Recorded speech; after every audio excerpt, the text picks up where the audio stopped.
Hey guys, so this is the video that I promised you. I'm going to go over the workflow for that title sequence that we started putting together in class. So I'll just go ahead and play it.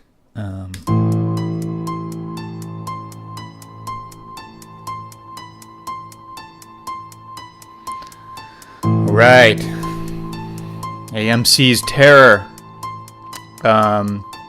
So yeah. A couple things we didn't get to in class. You can see that there's this hand, and the fingers are moving independently, and we'll go over how to set that up.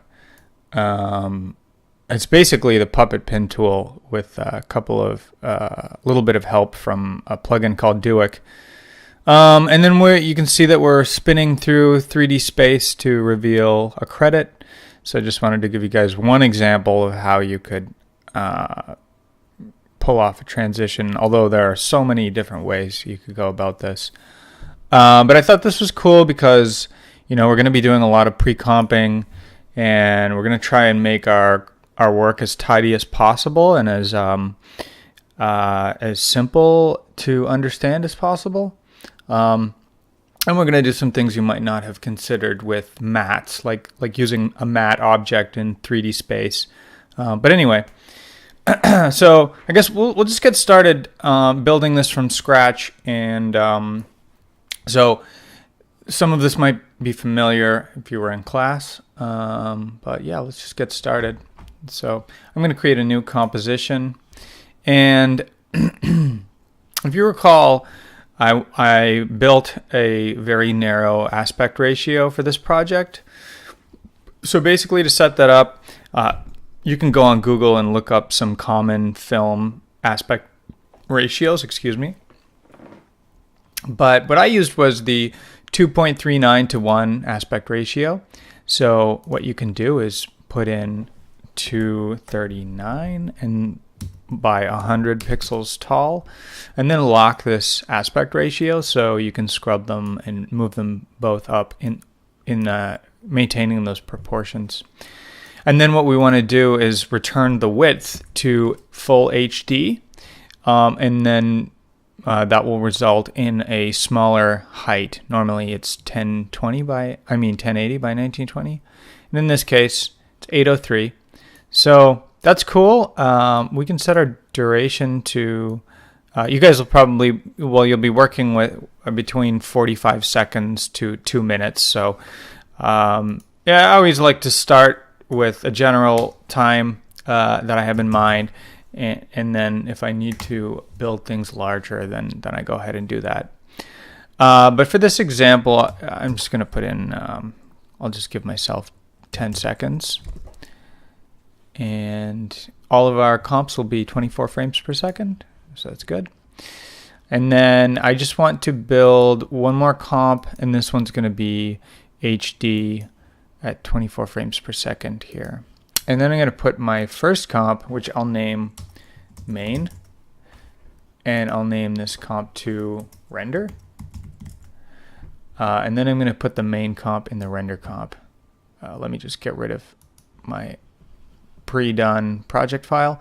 Okay, so that's cool. You can see the boundaries here. We have a really long aspect ratio, and that's good. We'll be working in this main comp. So first thing that we'll do is just start laying some text out. So I'm going to do AMC, and I'm working on a PC, but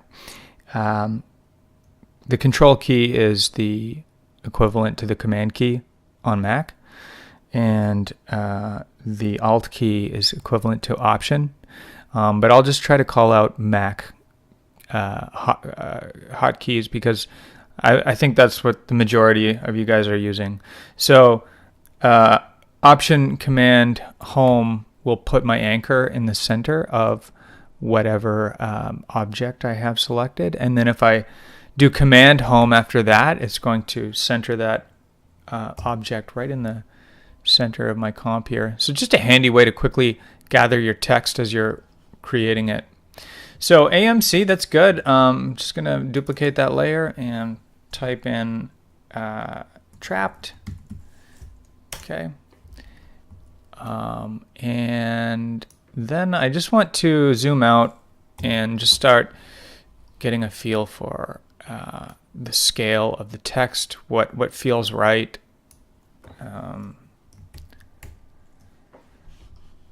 So I just quickly want to move things around.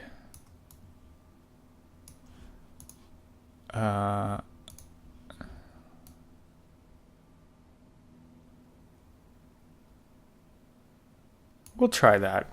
What's cool is that if this isn't working out, we can come back and change it at any point, and all the work that we're doing will update, which is great.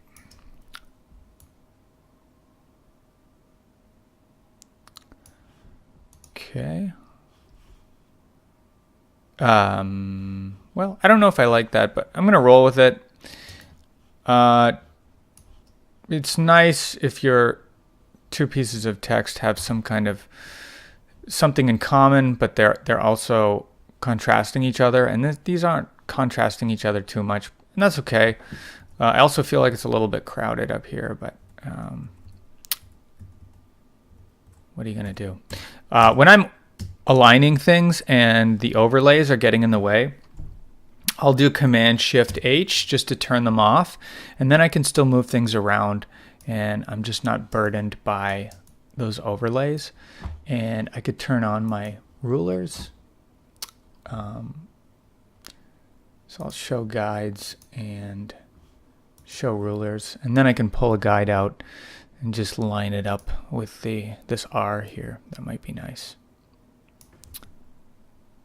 Okay. That's cool. One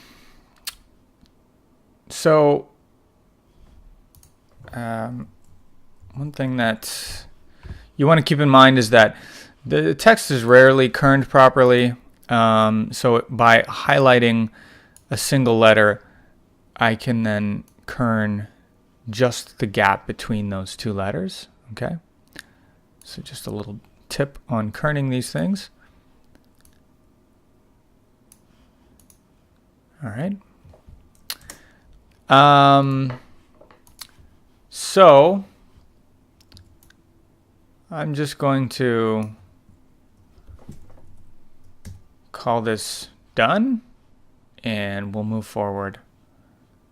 And maybe I'll knock it down just a little bit. It's fine. Okay. That's cool. So I'm going to pre-compose these layers.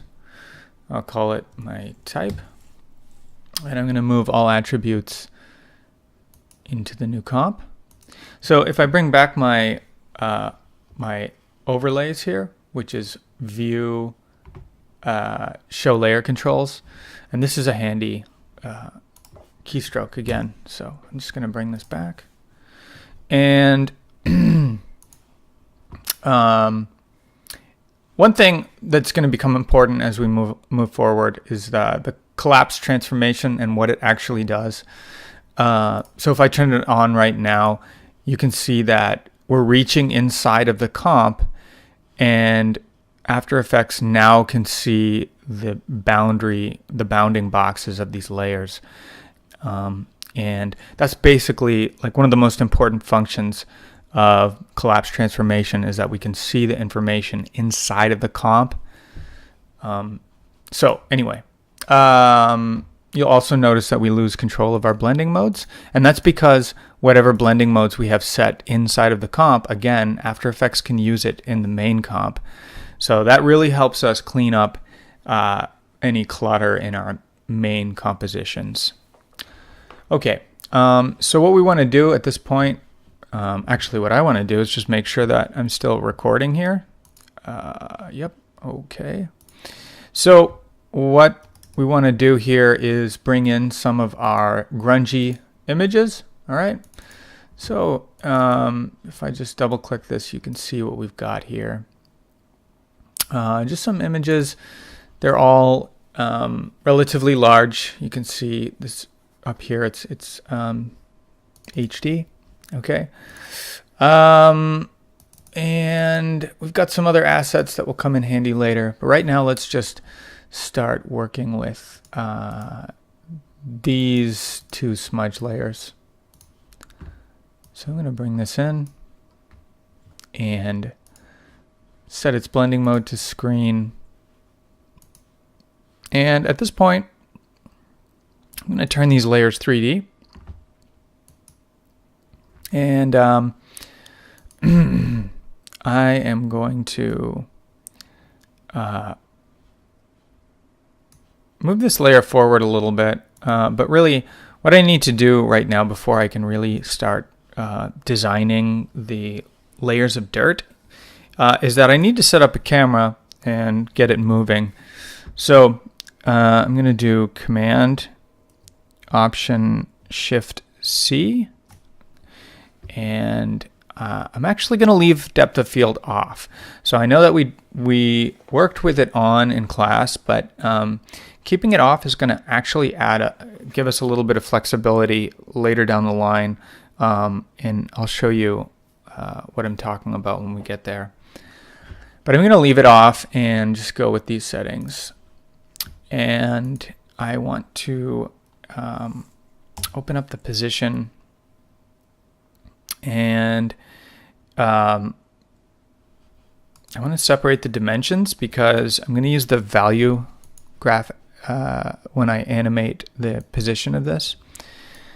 But before I do any of that, I'm going to go ahead and create a null object. So Shift Control Option Y, and I'll turn it 3D. And I'm going to parent my null to the camera. Call this cam null. Okay. So that's cool. Later down the line, when we do that transition, this null really comes in handy. But for all other motion, because we're just going to be dollying in this shot until we rotate, we can just do that right on the camera's Z-axis. Oops, sorry.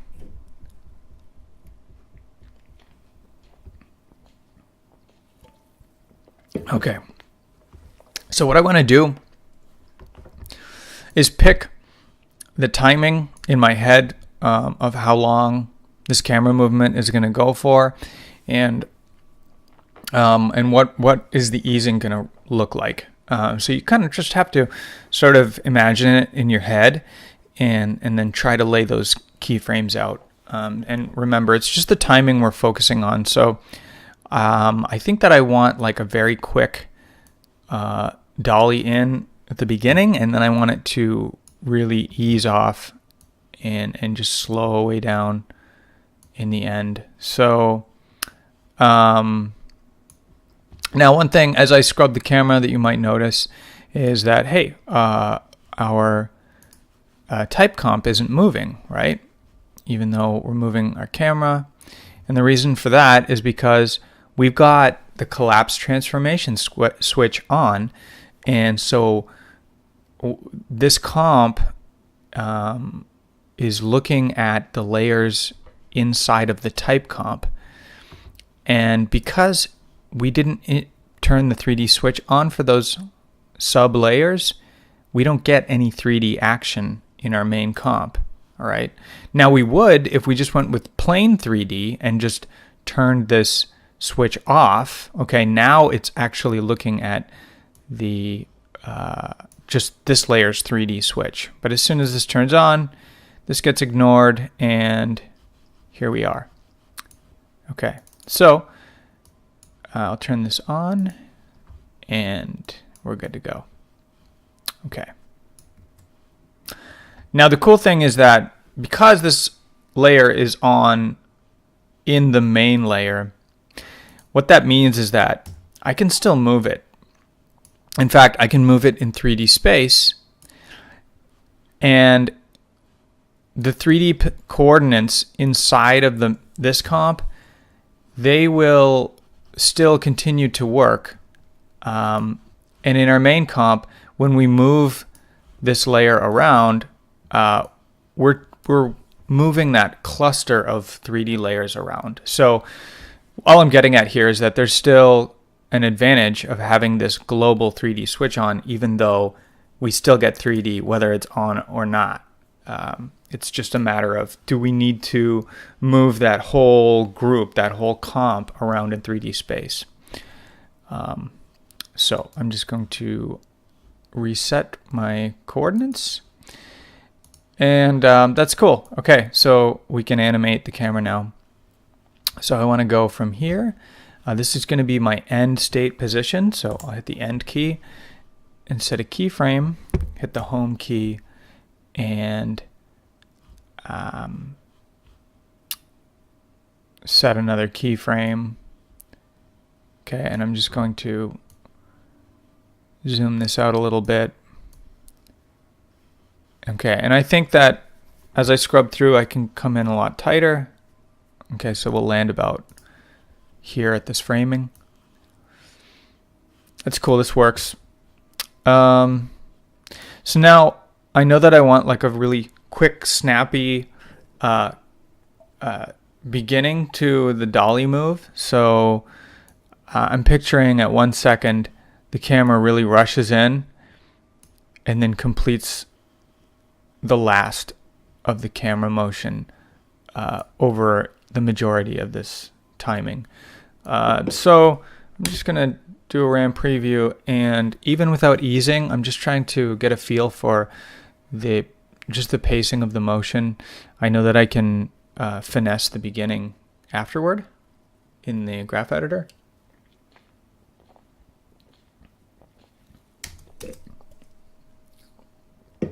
Okay, so I think it should move a little bit quicker, and I'm going to continue those tweaks in the graph editor. So make sure I'm in the value graph, and I want it to look kind of like that. Maybe that's a little bit too extreme. And I think the timing is a little slow.